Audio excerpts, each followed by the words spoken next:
pero que sería moi importante na difusión desta música entre os mozos. Os irmáns Garceiras en Melide, Airiños do Parque de Castrelos, os Morenos en Lavadores, os irmáns Portela en Viascón, son nombres, son formacións que acostumbraban a gravar discos, aqueles singles con 2 cancións por cada cara, e aquelas cassettes, lóxicamente, que se vendían nas gasoliñeiras e que se vendían nos bares. Pero por riba de todos estes grupos destaca un nome. Os Campaneiros eran punto e aparte. E ademais marcaban esa diferencia entre forma e sustancia. Parecían un poquinho desarrapados, incluso así demasiado rústicos. Pero a hora de velos tocar, a cousa era para quitarse o sombreiro. A verdade é que gañaban, triunfaban en todo canto concurso se presentaban. Fixo uns homes xa de idade, unhas gaitas que, bueno, aquilo non había por onde coller as vellas, digo, alguén me cajo nel. Eu dixo a Francisco, que era o máis vello dos Montes, foi o fundador do grupo este de Lugo, e Francisco, oi, estes homes, así esta cousa, ele sempre me recordaba moitas veces, mira que gaitas teñen, eso, van tocar, veñen ao concurso estes. A ignorancia, non? Daquela. Eu recordo que me dixo así moi seco, era, tú espera que os escoitas tocar, depois falamos. Xusto. Podenos tocar, xa no pasarrúas e pon no concurso, quedé enamorado totalmente deles.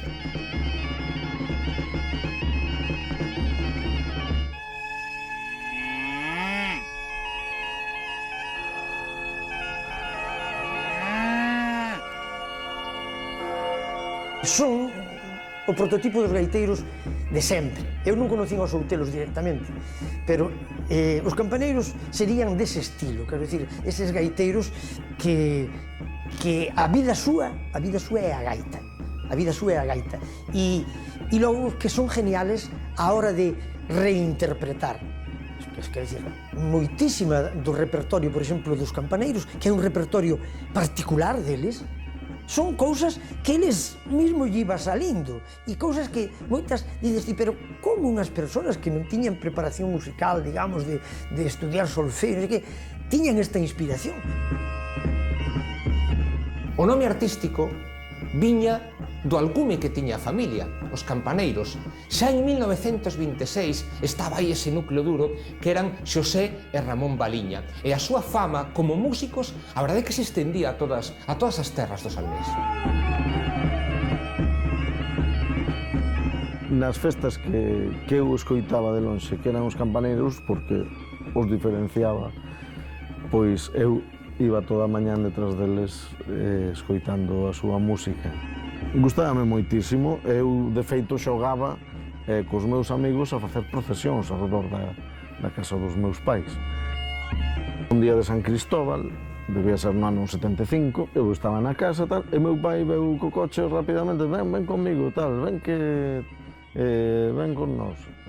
E levou unha lista, estaban os campaneiros con eles tal, e estaban tocando e me puxo ao lado a tocar, e eu, todo cheo de razón, puxeme a tocar o tambor. Eles viron que os levaba perfectamente o ritmo, que os acompañaba perfectamente.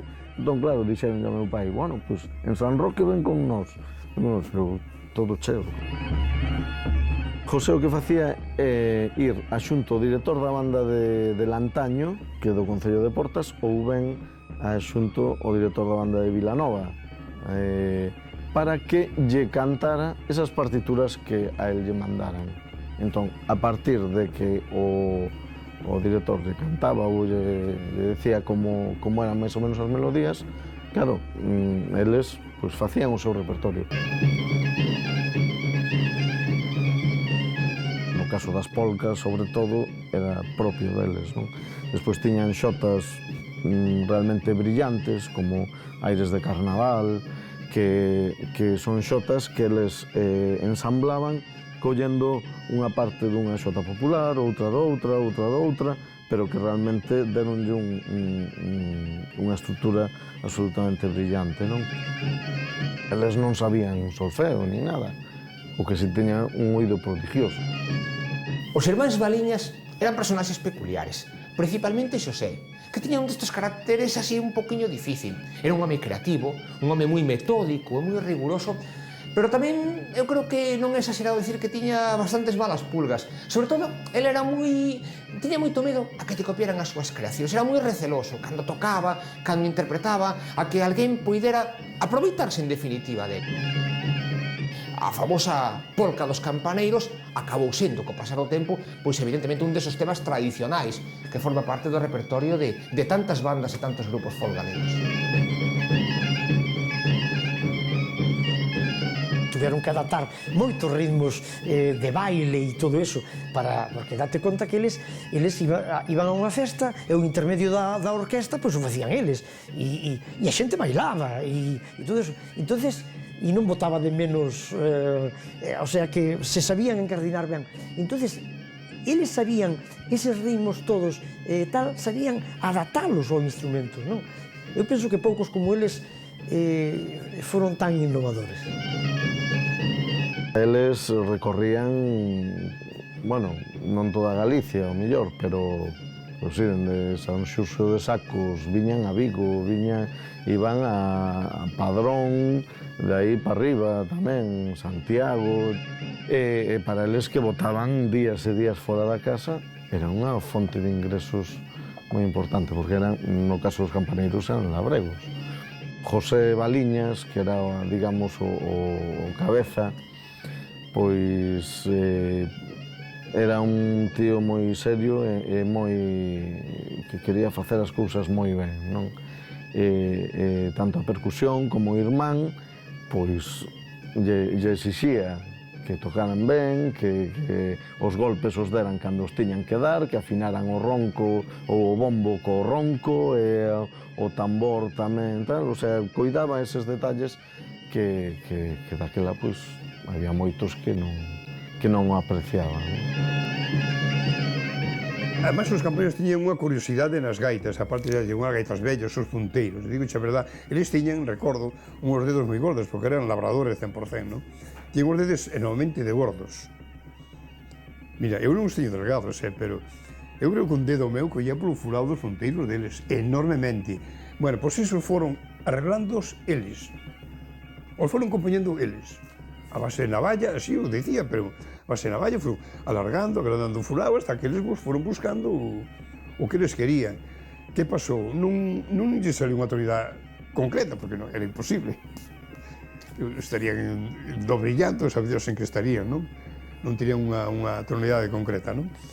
Pero sonaban moi ben. Pero quero dicir que eses afinarlos eles. A navalliña, como eles decían.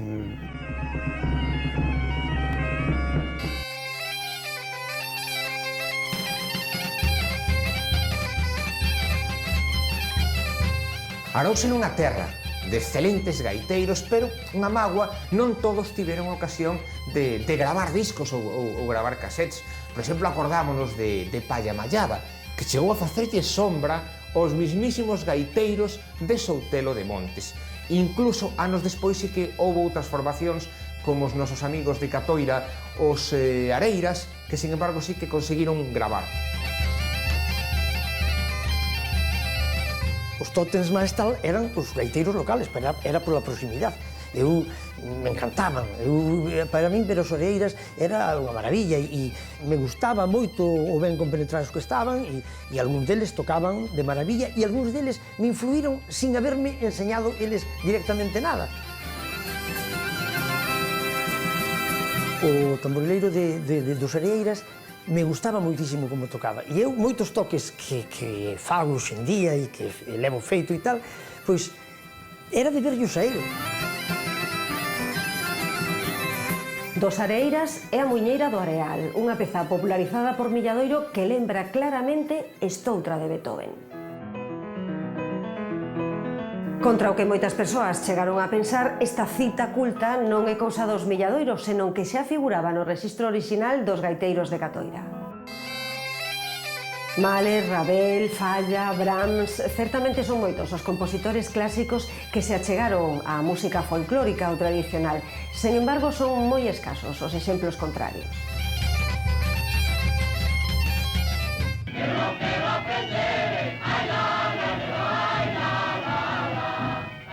A mediados do século XX, a xeografía da gaita galega dibuxa claramente unha fronteira entre o norte e o sur de Galicia.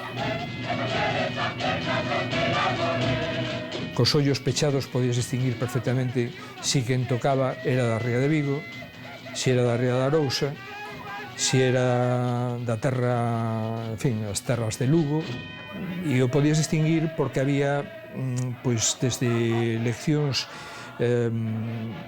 digamos, por zonas, por exemplo, de tonalidades. Abaixo, no sur de Galicia, gustaba moito, pois, gaitas en tonos do sostenido, re, tonos así ledos, ¿no? como a zona.